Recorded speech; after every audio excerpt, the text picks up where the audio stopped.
Today, we solve Elden Ring like a Madrigal. Well, more like a whole family Madrigal.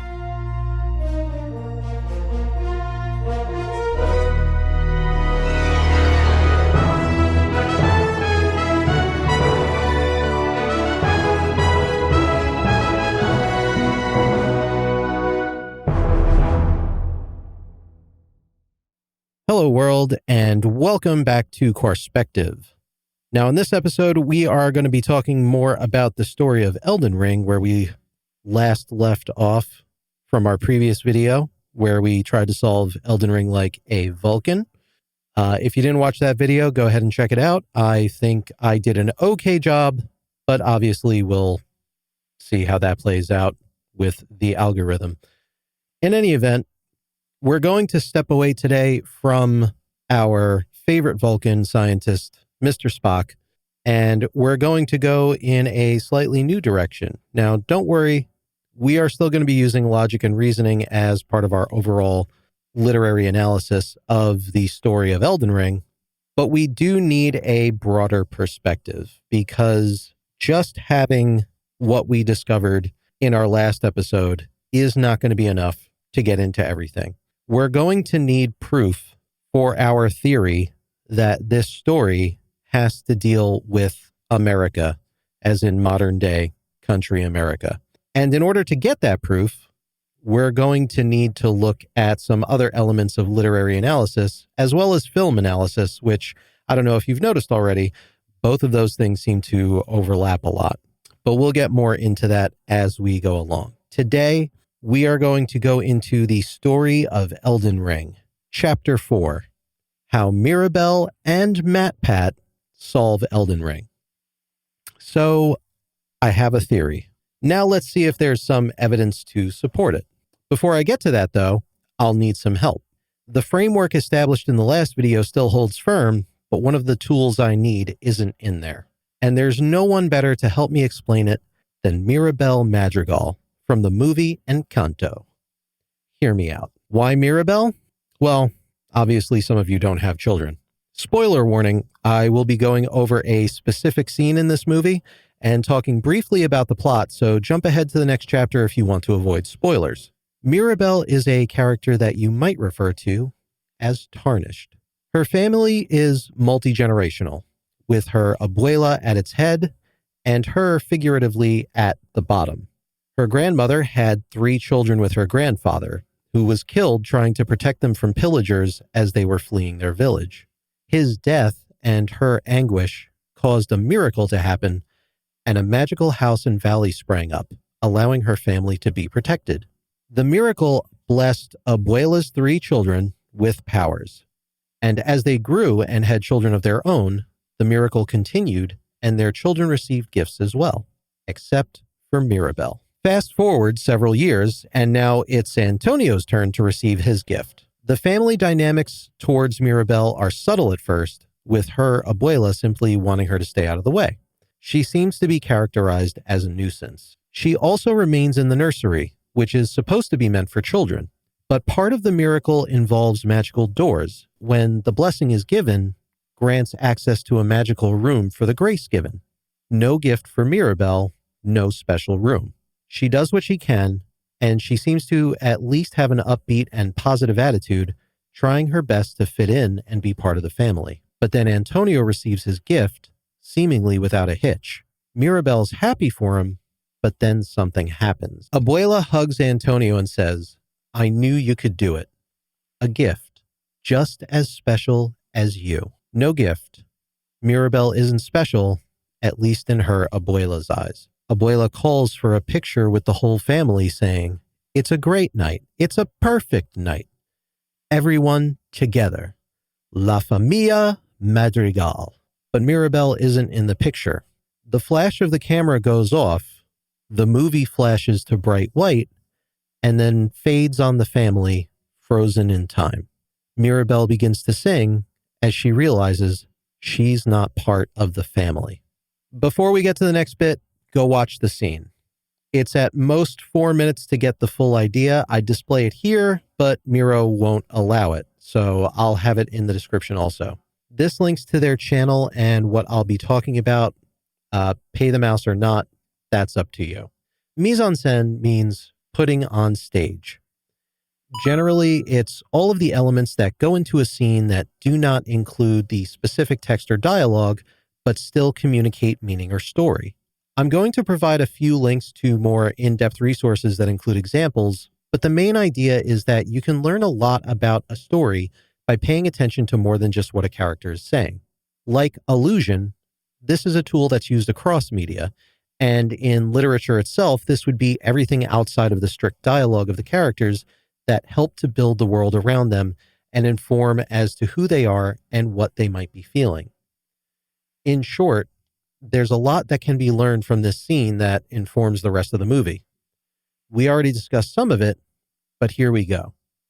Now, if you've been watching other content creators, you're going to hear this referred to as environmental storytelling. Essentially, these are the same things. A big hang-up that I have with Elden Ring and the admiration towards Hidetaka Miyazaki, which is well-deserved, but somewhat misdirected, is that he gets credit for, I don't know, maybe like he's always put up on this pedestal where people seem to think that he came up with these things to an excessive degree. And these are tools that have been in the tool belt for a really long time. I think that he's just really good at using all of these specific tools, including this concept of mise en scène. It's a French term meaning putting on stage, combines elements such as lighting, composition, art direction, costuming, makeup, and texture. And there's a really good article from MissouriReview.com that gives a little bit more of a deep dive into it. A wonderfully loose term that refers to the setting, scenery, and mood of a play or movie, as well as blocking and movement. When applied to literature, this term refers to the feel of a work expressed through setting, atmosphere, style, and, in fiction, the story itself. Roman Fever being a good example of this concept. I've actually read that at the time. I didn't really know what I was reading, but, I was walked through it. You get the idea. We get to this moment in the movie where Mirabel sees her family. They take a picture and they're displaying their gift. I will note that as this scene is happening, it is not happening in a complete still shot. The characters are moving and taking action, but it is extremely slowed down. It's over the course of like maybe 5 or 6 seconds, but I wanted to present this here this way because it gives you a chance to look at everything that's going on. There's a lot going on just from looking at certain things that's going on here. You've got a bunch of characters. You've got the entire family. This is presented in a specific way. Like, it doesn't seem to make sense. If you've watched my other video on the objectivity of, the Ben Wyatt and the Cones of Dunshire episode, this family representation doesn't really make a whole lot of sense. You have multiple members of both sides of the family on the same side. You're missing Mirabel. You're missing somebody else that's pointed out in the beginning of the movie, but isn't really paid much attention to until later. And where everybody is doesn't really make sense if you're thinking about it from a family shot. You have semi-tall person leaning down in front. You have taller people in the back, which is fine. But then you have this whole thing going on over here where one side of the family is all on this side. And then you have this other part of the family where everything is. We're going to go over a lot of this. I'm sorry, I'm getting off on a tangent. We're going to go over the different things that are going on in this scene. We'll start with the main event himself, Antonio, who's getting his gift. Antonio, innocent and pure, wearing white, displaying his powers as he looks up at the sky. He's actually a standout as he's the only male of the gift given who is displaying his gift. He's also absorbed in them, like Isabella and Luisa. His ability is to talk and communicate to animals who through this power seemed to give him also a natural ability to ask them or command them to do things. Right before this scene, some kind of jungle like leopard or tiger or something like that gives him a ride after talking to him. Generally speaking, he's able to talk to and command animals to do different things. Obviously, he's thrilled at having this power. Now we're going to move on to his father, Felix. He's wearing yellowish gold and brown clothing. He's graying and got a giant smile, so he's the happy one, but probably stressed out. The front three men are down in front. I don't know why I wrote it that way, which for a picture makes sense, but also leads to the women being more of a focus in the picture as a whole, not displaying powers as he has no magical gift. Camilo, more yellowish clothing. He has more facial and hair features similar to his mother, Peppa, than his father. He's not displaying his powers as he's a shapeshifter. Also, he's down in front. Yellow colors have a positive-negative range, and his colors line up with his trickster and deceiving nature, although he is regularly seen using his powers for good. He also tends to play a lot of tricks. Peppa, who is one of Abuela's three children, mom to these three, and wife to Felix. But it's more accurate to say that, like, Felix is also her husband, okay, because she's the one with the power. Peppa, golden yellow coloring with rainbow above. She controls the weather through mood, so she is naturally joyous at this moment. She's center left, which is odd, considering her power is godlike. Her yellow color is much like Camilo's, literal sunshine and rainbows right now, but can change on a dime. Her hair is frazzled, and she is the lead in a certain song about someone she's trying to warn about, but is also totally wrong about. There is obviously more to her character. Generally, you can get what I'm trying to put across here. Dolores, her clothing is hidden in shot, as is most of her, but she has a bright red bow in addition to white top with yellow trim. She's the quietest of the film, but the red coloring denotes passion and power. The others often turn to her for information. She hears everything, so she knows everything. Okay? The all-hearing, the all-knowing. But she's not a brute. She's more soft-spoken. In the middle of the picture, we have Alma, or commonly referred to as Abuela, the grandmother. She wears a reddish purple, indicating a regal nature, spirituality, wisdom, but also mystery and arrogance. Graying more than anyone, she's the eldest. Her power is her family, and that's what she displays. But her black shawl covers everything, denoting loss, evil, and power. She's the bad guy, but don't worry, she's more complicated than most Disney villains. Generally speaking, spoiler alert, she's not really the bad guy. Yeah, okay. This is a much deeper version of most Disney films. Good job, guys. Standing right next to her is her other daughter, Julieta. Of all the women in this shot, she's the most reserved, wearing a greenish blue. She is the most calming of all the characters. Even when she's worried, you don't see her being that alarmed or worried in a way that all of the other characters get very worried and scared throughout this film. Her power is instant healing through her cooking. She has a godlike power, yet here she is center, but pushed to the back. She is Mirabel's mother. Right next to her, Augustine.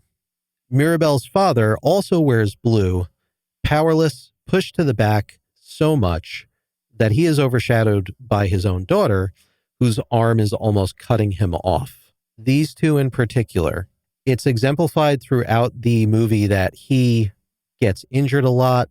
He's kind of like a klutz. He's a natural fit for Julieta because she uses her powers to heal everybody in the village and keep them healthy when, regardless of what happens. Her cooking helps him the most. You'll see instant bee sting heals and, it's her power is godlike. She's like a living senzu bean, but with flavor.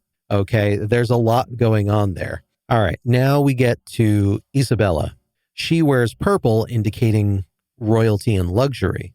She's also focused on her power, and her arms are cutting off her sister and father. Also, she's casting a rather large shadow on both Augustine and Julieta. A little bit comes onto Alma, but you can't really tell. It's more pronounced, as well as it could be from Camilo, that there is a shadow being cast on Antonio, who pretty much after this kind of fades into obscurity for the rest of the movie. She grows all of these beautiful flowers, and that's kind of what she's doing. She's spreading them throughout the air for the picture. Luisa, wearing purple, but also a much lighter shade closer to white, she is also considered royal, but closer to Antonio in innocence and purity. She's focused on her power too, but although she exhibits great strength and is the largest in the frame, she's still pushed back and obscured by Isabella. Again, godlike strength and power. Now, note the background lighting. Incredibly dark and foggy. The previous shots just before the flash are decently lit, showing a green jungle background, a natural, life-filled environment. After the flash, most everything is dark and gloomy. There's trouble in paradise, folks. There's someone else missing besides Mirabel. Bruno, who was briefly mentioned during the intro song. He's not considered part of the family either, even though later on it's revealed he has a godlike power to see into the future. The family has no problem tearing him down. I probably should have started here, but the flash of white and slowdown of time communicate two things. This is taking place not in real time, but within Mirabel, and that this moment is incredibly important as to who she is and how she feels about her family. The story wants the audience to focus on these moments. The lighting on the characters is important too. Shadows being cast on certain characters subtly affect our perception of them. Felix, Antonio, and Dolores all have shadows cast on them by others. Camilo casts a shadow on himself and others, while Isabella should have a more prominent shadow across her from Camilo, but doesn't. She does cast a shadow across both her parents and even Alma, but that one is obscured by her shawl, which I just mentioned because I can't help but get ahead of myself. And let's face it, that boulder has a similar light and dark side as Camilo, implying that it should be casting a shadow over the group based on its placement in relation to the lighting from the camera, but it isn't. Like, there should be at least some kind of light that's bouncing down off of this rock. As you can see, it's lit up over here and shadowed over here. There should be some kind of light bouncing off of this rock, like at least a little bit. And there should be shadows like that correspond and come down over here, but they don't. All of the shadow that's being done is being done by Isabella, by Alma, by Camilo, and then Antonio onto his father. You can kind of see how the shadows play with the dynamics of the family. The reason that I focus on this is because if you move on to the rest of the story, as we'll see soon, this scene makes a lot of sense. But this happens very early on in the story, and it leads to a very important and pivotal moment for the main character. It's important to note here, the observances on these colors are informed by color psychology, itself informed by color theory. Geth, Young, Newton, and many others have contributed to these fields and produced meanings based on their observances, but I'm hesitant to describe these concepts as proven or set in stone. Different cultures and different time periods have had effects on the perceptions of colors. In other words, context matters. It's important to take the entire work into account, but there's still plenty of analytical value to be had once you do. Also, despite their range of meaning, storytellers, ad agencies, religious institutions, and yes, game designers and developers have all used this knowledge as a part of their toolkits. I am, to be fair, not really using color psychology in the creation of these slides. Depending on whether or not these vids are well received, may change that in the future. This is my attempt at building color theory. Everything is in yellow. Like, oh no, I'm mad. The colors of the characters even change, both perceptibly and imperceptibly, giving them greater meaning over time. The good news is, it's a Disney princess movie, everybody. It all works out in the end, and everybody gets what they were really after all along. Unfortunately for us, this is a Soulsborne game. Hello, my name is Dark Souls. You killed my father. Prepare to die. That was my terrible, terrible impersonation of this scene. I love the Princess Bride, though I can't help it. The question is, how does this tool help us solve Elden Ring's story and or provide evidence that this game is about America? Environmental storytelling is a term used to describe mise en scène, but in a video game context. We're going to go on a little adventure through the environment. My goal is to show you another Tarnished and tell you his story. He's not spoken of that much, and yet no one has really offered up a good explanation of why he's in the game, at least not in the meta of the lore. And the place he inhabits is seen as one of the story's weaknesses, not its strength. But just like Mirabel, he's one of the keys to solving this story, as well as everything else around him. Just like the song, I'm not talking about Bruno. I'm talking about... All right, I can't help it. We don't talk about Bruno, no, no, no. We don't talk about Bruno, but we're going to be talking about the story of Elden Ring Chapter 5, Necromancer Garris.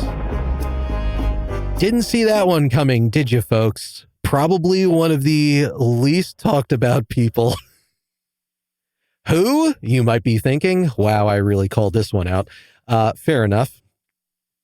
I'm going to take you on a tour of his place and the lead up to it. You'll need the context of the entire situation to get his place in the interwoven story. Now, I'm going to keep my commentary to a minimum so we can come back here and do a more in-depth analysis of the mise en scène. I highly recommend watching and listening. I will try to edit out any dead air time to keep it short.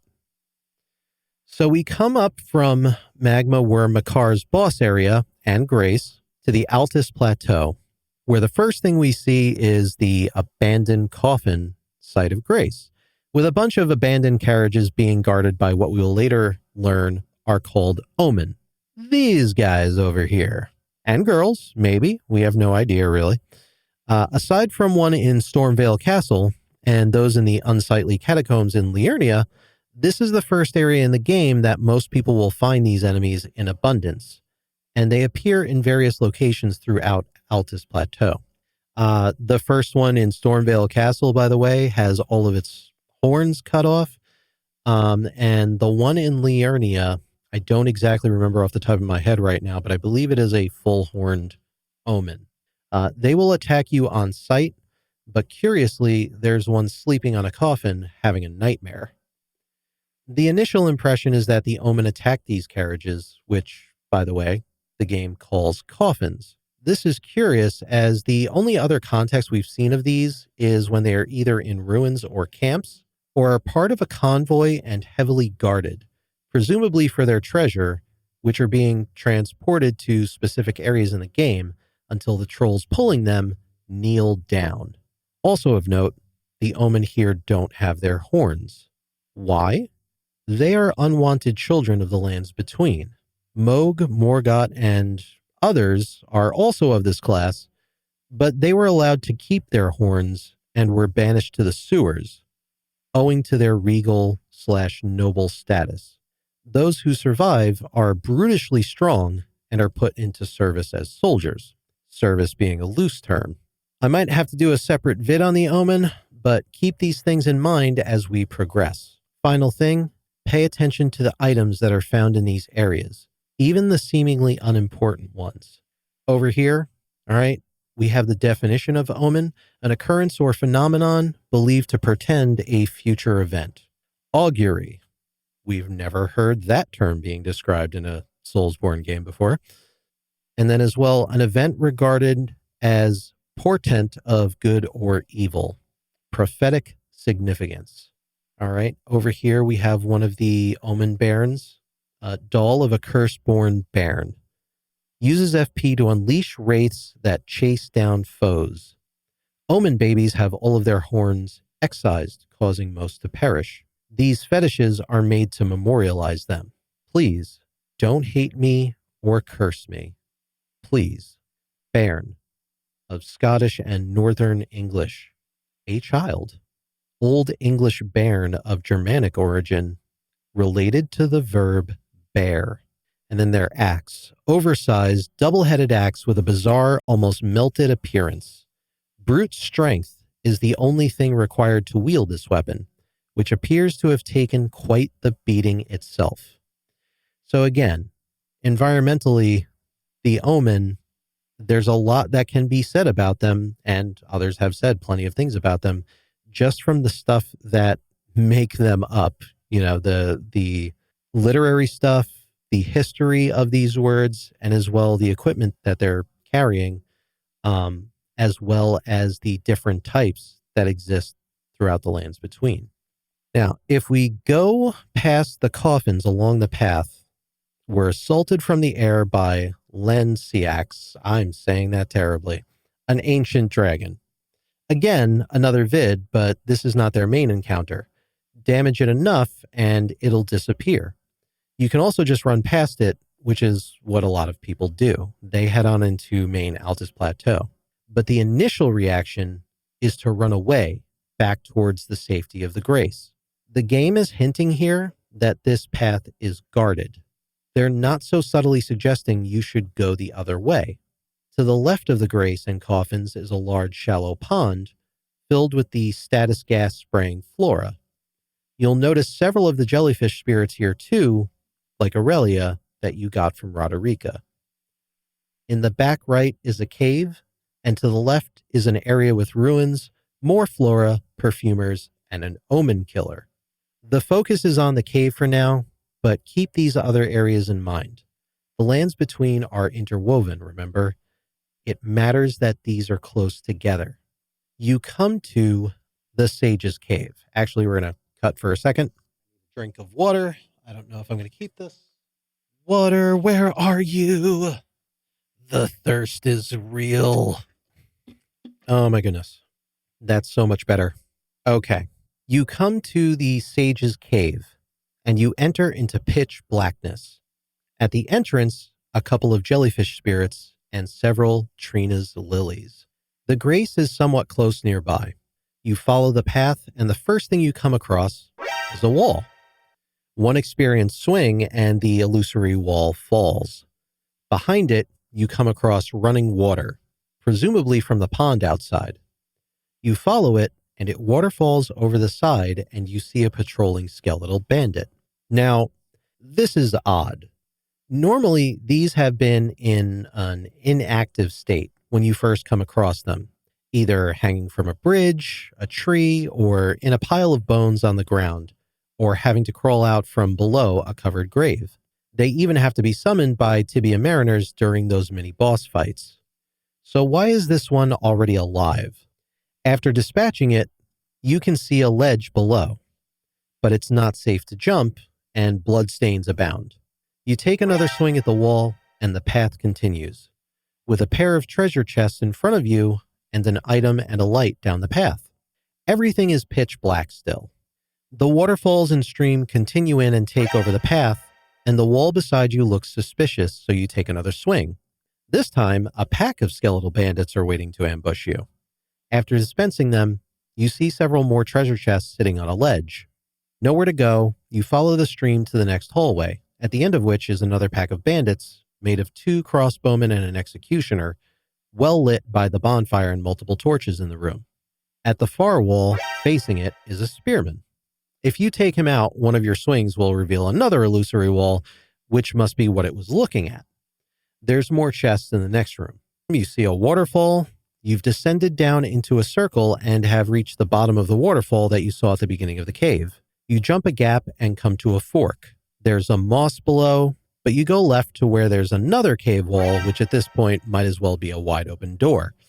Behind it are more chests. You have the Ravenmount assassin gear along with their claw weapons. No! Not to be discouraged, you swing at the wall across from the chests, and a golden boss fog wall appears.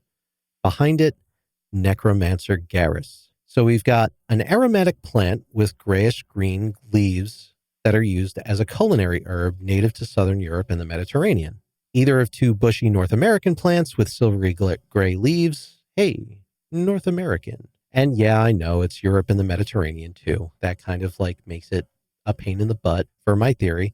But anyway, short for sagebrush. And then in Middle English from Old French, I don't know how to pronounce that. From Latin, salvia, healing plant from salvus, safe. So generally speaking, they're describing the flora that are supposed to be in this area and the contradiction, which is something that Miyazaki likes to do with his works.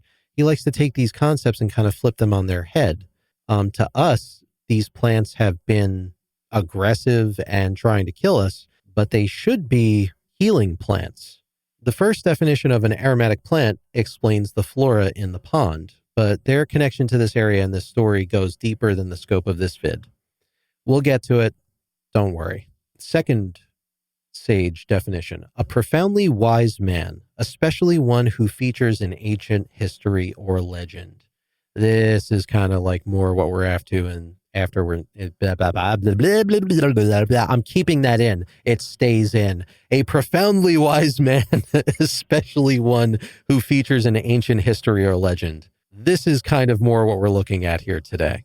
Having, showing, or indicating profound wisdom. Middle English from Old French, from Latin, sapere, maybe, be wise. So already we're looking at these contradictory types of definitions when it comes to the person that winds up being the boss of this cave. Ashen remains in which spirits yet dwell, used to summon the spirits of a skeletal bandit. These are spirits of bandits who live in death and will continue to rise again until properly finished off. After the night of the plot, Deathroot appeared in the lands between, and those who live in death soon followed. Elden Ring bosses be like Lich Dragon King, Devourer of the Gods, Bane of the Moon, Scar Scourge, Conqueror of the Dead, I can't even say it, Scholar of the First Cardinal Sin. Some guy and his pet snail. By this post by Blue Moon Cheese, you can kind of see how the community rates this boss. They don't like him. They think he's silly. They think he's stupid. Man, you guys are so wrong. You are not going to believe who this guy is by the end of this video. So, we don't talk about Garris, but this is largely what the internet at large thinks about him. He's tarnished after all, so it makes sense he's lost some grace. Still, for that definition to work, it would be logical to think at one point Garris was held in high regard. The Sage's Cave alludes to this as it was defined above. He's the man of profound wisdom, especially one who features in ancient history or legend. And he's one piece that proves this is a story involving America. So let's break him down. We don't talk about Bruno. Garris is a necromancer, an enemy type that raises dead to fight for them. So that explains what all those who live in dead are about in the cave. He casts and weapon skills death sorceries. Wow, that was a tough one. He wields both the family head's flail and the Prince of Death staff and wears the sage's set, except for the pointed hood, which leaves his crazy hair exposed. The two spells he casts the most are Rancor Call and Tibia's Summons. The difficulty of his fight comes from being overwhelmed by the sheer number of snails and vengeful spirits that he can cast. He then drops the family head's flail after being defeated. But that's not the end of the cave. As you saw, there's a boss not protected by a fog wall, a Black Knife Assassin. Now to go over his gear a little bit, the family heads, 3 bludgeoning copper heads attached to a handle by chains, signature weapon of the Necromancer Garris, the heretical sage. The heads were made to resemble those of his wife and 2 children. Curiously, he doesn't have the pointed hat. This leads us to another vid, but there's much more to the sage's set as someone else notably wears this set. Gowry, the father of Millicent and her sisters, offspring of Melania. Thick burgundy robe, attire of the wise sages who were deemed heretical, evidence that the wearer was driven from town. Garrison's color theory and costumes are red, but muddy and tattered. He also has a drab brown, and all of his clothes are worn. This reinforces the idea that he was once powerful, but has since decayed. His death spells are white and black, a mixture of innocence and death. Too long didn't read. He's giving off major Alma vibe here, without her redeeming nature. His staff is the Prince of Death staff. Staff embedded with sullied amber, said to be a very part of the Prince of Death, enhances death sorceries. One of the staves deemed heretical by the Academy for its ability to allow sorceries to be augmented through faith in addition to intelligence. And then familial rancor. Gently ratter the copper heads to summon vengeful spirits that chase down foes. The anguish of a spouse and children invites a cursed wrath. The anguish of a spouse and children. Sorcery of the servants of death summons vengeful spirits that chase down foes. Charging enhances potency. Once thought lost, this ancient death hex was rediscovered by the Necromancer Garris. So it's not his, but it's pretty much attributed to him. Lots of lines, lots of separate videos. Man, the videos. So back in the area with the waterfall, you're led to another boss fog where you find the Black Knife Assassin. Unlike the previous ones you may have encountered, this one is particularly difficult as it's invisible. The cave is filled with shallow water, and you can hear the splash of footsteps as the assassin approaches. If you have a special torch, they become visible. Or if you have summons, they have no trouble seeing it and can help kill it. Or you can just rely on your other senses besides your eyes. If you manage to beat them, you earn the Concealing Veil, which allows a similar invisibility to what you just went through. The last thing you should notice, however, are the other ones in the room. Multiple Albinorics are hung from the ceiling, obviously dead. The implication is that the Black Knife Assassin would have done this, but why? What are they even doing here anyway? The special torch you need is from one of the merchants in the Altus Plateau on the, it's itself on a plateau. It's by the exit to the outer wall that leads to the windmill area of Altus Plateau, and gets you closer to western Altus Plateau where the Volcano Manor is. Torch given to protectors of the Erd Tree. Its flames are bestowed with a special incantation which allows the bearer to see assassins cloaked in veils, furnished on behalf of the Erd Tree and the grace-given Lord, such that a Knight of the Black Knives will never come again, the grace-given Lord being Morgoth. Talisman put together from dark cloth with a lustrous sheen. Completely conceals the wearer's presence while crouching at a distance from foes. Part of one of the concealing veils used by the assassins on the Knight of the Black Knives. All right, and then we have the dictionary definitions for heresy. Plural noun heresies, belief or opinion contrary to orthodox religious, especially Christian doctrine. Opinion profoundly at odds with what is generally accepted. And then a person believing in or practicing religious heresy. A person holding an opinion at odds with what is generally accepted. All right, heretic and heresy. You get the idea that this is a person who does not believe or has rather been outcasted from society because their beliefs don't line up with what should be believed. Now, I also have the silver firefly. You'll find these throughout the cave. Basically, their item description, which I don't have here, reads that they are there to denote riches in the area. There's a lot of silver and gold, obviously, in this game. For whatever reason, the silver one is like, ooh, treasure. And you find a lot of treasure chests in the cave. What is the Black Knife Assassin doing in the same place as Garris? The short and simplest answer is that these two bosses are connected. How can I tell? Let's touch a moment on comparing and contrasting. Generally speaking, we've already given an example with the Madrigal family how everything in a scene can contribute to the theming and meaning of a story. The analysis in that story is a lot easier. The central themes in the story are directly communicated to you both in the script and visually by the actions of the characters, and then reinforced by everything else that's going on. In contrast, Elden Ring spreads out all of its information and uses a much more indirect method of telling its story and conveying its themes. The elements are all there, similar as to how they are all there in Encanto, but they are much more spread out over the course of the entire gameplay and multiple playthroughs of the same story. There's even different ways you can progress the story and multiple endings, etc. In other words, there's no family photo moment to analyze. The family dynamics are similar, but it's up to the analyst to make all of the explicit and implicit connections.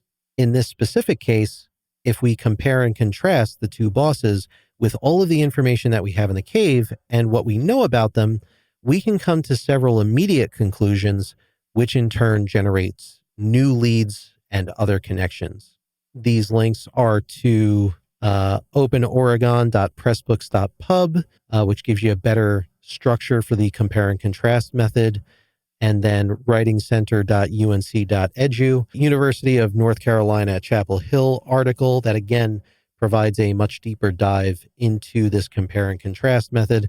I know it seems elementary, but my general goal with these videos is to show how these types of tools are available for you to take a look at different things going on within the lands between. Yay, Venn diagram. Now, if you look at these two, or rather three entities, there will be a third, don't worry. If you look at these two, the Black Knife Assassin and Garris, you'll find that they have a lot more in common than differentiates themselves. So Garris, he has the anguish of his wife and two kids. He was once a wise sage. He inhabits the dry part of the cave. If you notice his boss area, there's no water, there's no puddle, there's nothing, comparatively to the Black Knife Assassin. And he's a death mage. Whereas the Black Knife is an assassin who inhabits the still water area of the cave, which, if you've noticed as compared to the rest of the cave, and this is something that Zully the Witch has gone over in another video talking about the still water areas and their connection to death and stagnation. That's one of the ways that you're able to navigate their boss fight and potentially defeat them, but they don't have any previous high status. The only reference to their status is that they are related somehow to the Newman, in turn the Nox, and that they have deep ties with Marika herself. The more that they have in common is that they're both connected to Godwin through the Prince of Death Staff and the Knight of the Black Knives. They both hide themselves through illusory walls and the veil. They're connected to those who live in death through the summoning and the necromancy, and both the Knight of the Black Knives. They're both connected to heresy. Garris through the Sage set and the description of his items and the fact that he was run out of town. The Assassin through the Knight of the Black Knives. The red and black color set, as well as power and death. Now, the red and black color set, the Knight of the Black Knives is more directly black and white, but their weapon skill for the black knives that they carry has a red and black color scheme. Garris is more, drab red and brown, but all of his spells come with the black and white casting, as well as like with the Tibia Mariner, I guess you could say it's more gray, but again, black and white. And then Vengeance, Rancor Call, Family Heads, and again, this is going to be a future video, sorry. They both covet treasure, as evidenced by the chests, and this doesn't seem to make sense with the Knight of the Black Knives, but you will see in a future vid, sorry. Again, they're both driven to hide. It's not just that they hide themselves, but they're driven to conceal themselves, as evidenced by both the Sage set and then the Black Knife Tiche ashes that we'll see later on. Maybe not in this video, but another video. Sorry. Okay, so notice that third circle.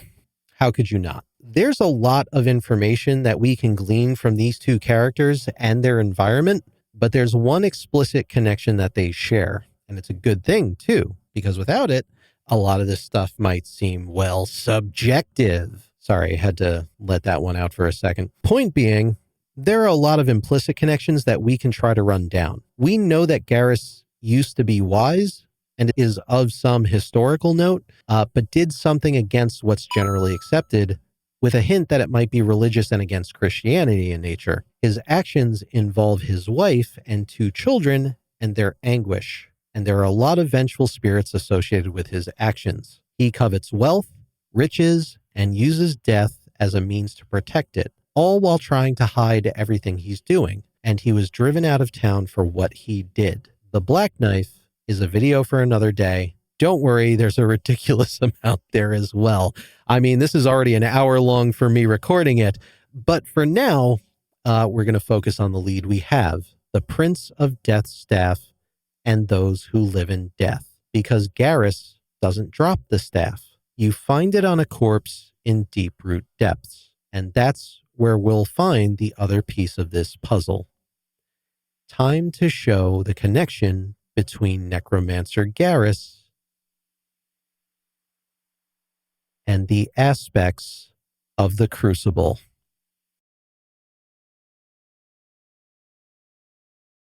On the next episode of Quarrspective, I know Quar here, and I foolishly underestimated the power level of Garris and thought that I could cover everything in one video.